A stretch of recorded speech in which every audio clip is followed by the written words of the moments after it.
Sir నమస్తే sir. Kiran రాజు గారు చెన్నైలో ఉన్నారా తిరుపతిలో ఉన్నారా? తిరుపతిలో ఉంటాం సార్. చెన్నైలో ఎందుకు ఉంటాం సార్? చెన్నై ఇటువంటి అప్పుడు నువ్వు వెళ్తావు కదా గురు, ట్రబుల్ షూటర్ లాగా.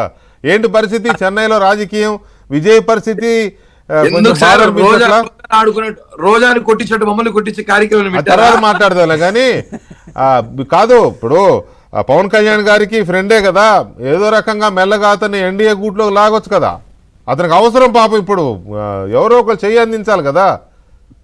జగన్ అనుచరులు ఉన్నారు కదా చేయండి, తర్వాత మాట్లాడదాం. కాదు సార్, అందరికి నమస్కారం సార్. ముందుగా సార్ ఒక సామెత ఉన్నది, చాలా అవసరం సార్. అది ఊర్లో పెళ్లి కుక్కల హడావిడి కిరణ్ ఇప్పుడు ఈ టాపిక్ సీరియస్, ఇది అది తర్వాత కుక్కలాడ టాపిక్ తర్వాత. నేను అడుగుతున్నది ఏంటంటే విను కిరణ్, ఒక్క మాట దయచేసి. నేను అడుగుతున్నది ఏంటంటే నువ్వు చెన్నై బాగా తిరుగుతుంటావు, ఫాలో అవుతూ ఉంటావు కాబట్టి, నీకు ఫ్రెండ్స్ కూడా ఎక్కువ కాబట్టి, ఏంటి అసలు చెన్నై రాజకీయం? విజయ్ ఎలాంటి ఆల్టర్నేట్స్ ఎత్తుకుంటున్నాడు? ఏమి రాజకీయం చేయబోతున్నాడు? ఎవరి మద్దతు తీసుకోబోతున్నాడు? అన్నాడీఎంకే మద్దతు తీసుకునే అవకాశాలు ఎంతవరకు ఉన్నాయి? దీనికి సంబంధించి నీకేమన్నా సమాచారం ఉందా? సార్ ఒకటి సార్, ఇందాక పెద్దలు మాట్లాడడం వాస్తవమే. ఇప్పుడు కాంగ్రెస్ 5 మంది కలిశారు, మళ్ళా ఆయనకి 6 మంది తగ్గినారు.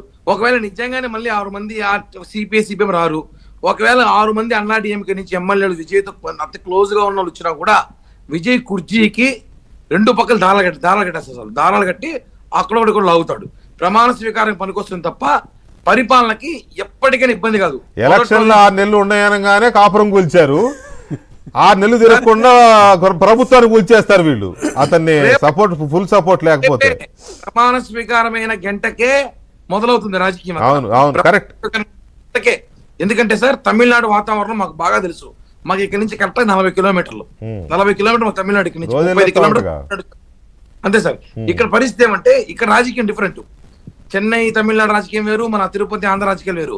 అక్కడ విజయ పరిస్థితి ఎలా ఉందంటే పాపం పదవచ్చి అనుభవించలేని పరిస్థితిలో ఉన్నాడు ఆయన. పాపం అవును గెలిచి ఆయన ఫేస్ లో చూస్తా అంటే ఇందాక గవర్నర్ గారి దగ్గర పోయినప్పుడు కూడా ఎక్కడో ఆయనకు భయం ఉంది, వీళ్ళకు భయం ఉంది, హ్యాపీగా లేడు పాపం. కాబోయే ముఖ్యమంత్రి నేననే యాంగ్జైటీ హ్యాపీనెస్ కనిపించట్లే పాపం. భయం ఉంది సార్, నన్ను ఏదో చేయబోతారు ఈ రాజకీయ కుట్రలో. ఎందుకంటే ఇద్దరు ఏజ్ కదా, చాలా చిన్న, నాకంటే ఏడాదే పెద్దోడు పాపం. సార్ మహారాజులు సార్. ఆ పక్క స్టాలిన్ కానివ్వండి, ఈ పక్క ఏడు పళనిస్వామి కానివ్వండి. పళనిస్వామి అనేటోళ్ళు చాలా చాలా గొప్ప రాజకీయ, అంటే చాలా సీనియర్స్. ఎప్పుడు 40 ఏళ్ళుగా వాళ్ళు రాజకీయాలు చేసినాడు. జైలు కమ్మేసిన వాళ్ళు. అక్కడ తట్టుకోవాలంటే నిజంగా చెప్పాలంటే ఏదో అద్భుతం జరగదు తప్ప, అద్భుతాలు కేంద్రం సహకారం తీసుకొని అద్భుతాలు చేస్తే తప్ప విజయ్ పెట్టరు అక్కడ. ఎందుకంటే సార్ అలాంటి పరిస్థితులు ఉన్నాయి. ఎందుకంటే ఆయనకు తెలుసు ఆ పరిస్థితులు. ఒకవేళ నిజంగానే ఎట్టో గెలిచాడు, ఒక 120 సీట్లు పైగా 130 సీట్లు పైగా వచ్చింటే ఓకే, కనీసం ఒక 2 ఏళ్ళు 1 సంవత్సరం అన్నా విజయ్ మానియా ఉండేది అనుకుంటాం. ఇప్పటికీ 10 తగ్గింది. ఆ 10లో 5 మంది కాంగ్రెస్ వాళ్ళు వచ్చారు. ఆ కాంగ్రెస్ ఇప్పుడు డిఎంకే వాళ్ళు ఫోన్ చేసి తిడతామన్నట, ప్రెస్ మీట్ పెట్టి, మీకు విశ్వాసం లేదు, మీరు వెళ్ళిపోయినారు, మిమ్మల్ని 5 ఏళ్ళు కాపాడింది నేను, సెంటర్ లో కాపాడింది నేనే, సెంటర్ లో పెట్టుకుంది నేనే అని చెప్పింది కూడా ఇప్పుడు స్టాలినే. ఇప్పుడు స్టాలిన్ ఏమంటున్నాడు, మీకు విశ్వాసం మీ కథ చూస్తా అంటున్నాడు. ఈ మాదిరి పరిస్థితులు ఇటు రావాలన్నా ఇబ్బందే, వచ్చినోడు ఎప్పుడు గవర్నమెంట్ పడిపోతే తెలియదు. కాబట్టి ప్రమాణ స్వీకారం చేయడానికి కూడా ఇంకా ధైర్యం చేయని పరిస్థితిలో విజయ్ ఉండడం నిజంగా చాలా బాధాకరం. ఒక సినిమా నటుడుగా అతను ఒక స్టార్ గా చాలా ఇష్టమైన వ్యక్తి. తిరుపతిలో కూడా కొద్ది లక్షలాది అభిమానులు అతను ఉన్నా కూడా అతను గెలిచాడని ఆనందం నిన్న ఒక్కరోజు నేను. కానీ ఈ రోజు మధ్యాహ్నం నుంచి పరిస్థితులు మొత్తం మారిపోయినాయి. టీవీలో చూస్తున్నాం, సోషల్ మీడియా చూస్తున్నాం.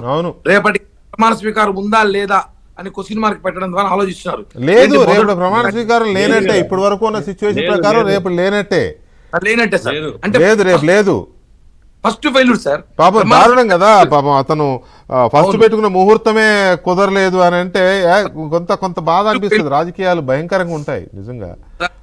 గెలిచి ఆనందం లేదు, అవును. కుర్చీలో కూర్చోబెడతారు లేదు. ఒకవేళ 6 మంది 7 మంది వచ్చి కుర్చీలో కూర్చోబెట్టా 4 దారాలు కట్టి మొత్తం లాగిపడి కింద పడేస్తారు. అది రేపటి అసలు వాళ్ళకి ఎలాంటి దయా దాక్షిణ్యాలు, అయ్యో కుర్రోడు వచ్చాడు పాపం 4 రోజులు జైనిద్దాం, ఇటువంటి సింపతి ఏమీ ఉండదు. నిర్దాక్షిణ్యంగా కాళ్ళ కింద కుర్చీ కాళ్ళు పోసేస్తారు. కాబట్టి అయితే ఇక్కడ అతనేమో ఓట్లకి డబ్బులు పంచలేదు, నాకు ఓట్లు వేయండి అని డబ్బులు పెట్టి కొనుక్కోలేదు. కాకపోతే ఏదో కొన్ని సభలు పెట్టాడు, ప్రజలు అతన్ని చూసి ఓట్లు వేశారు, హామీలు మాత్రం ఇచ్చాడు. ఆ హామీలే సార్. 1,00,000 కోట్ల ఇప్పుడు హామీలు ఇచ్చాడు. ఈ 1,00,000 కోట్ల హామీలు ఒక స్థిరమైన ప్రభుత్వం లేకపోతే అతను చేయలేడు, హామీలు నెరవేర్చలేడు. సార్ ఇంకోటి చెప్పాలి సార్, ఒక్క నిమిషం, ఒక్క నిమిషం. తమిళనాడు వాళ్ళు మనలాగా ఓపిక ఉంటారు సార్. నువ్వు అదే. హామీలు ఒకటి ఇవ్వకపోతే మధ్యాహ్నానికి అంతా రోడ్డెక్కేస్తారు. నేను అదే అంటున్నాను. ఇప్పుడు ఏమవుతుంది, ఇందాక గఫూర్ గారు చెప్పిన మాటల్లోనే కొన్ని ఉన్నాయి. ఏంటవి? ప్రతిపక్షంలో ఉంటే ప్రజల తరపున పోరాటాలు అన్నారు.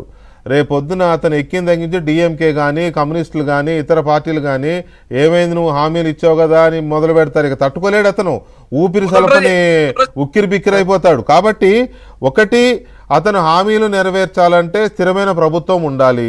ఆ స్థిరత్వం కనిపించట్లేదు. ఏది అన్నా డిఎంకే రెండు పార్టీలను దూరంగా పెట్టినట్లయితే అతనికి స్థిరత్వం కనిపించట్లేదు. అతను ఏర్పాటు చేయబోయే ప్రభుత్వం, ఒక్క నిమిషం కిరణ్ ఒక్క నిమిషం, ఆ స్థిరత్వం కనిపించట్లేదు. ఈ సిచ్యువేషన్లో విజయ్ ముందున్న వేరే ఆల్టర్నేట్ ఏముంటుంది? అన్నా డిఎంకేతో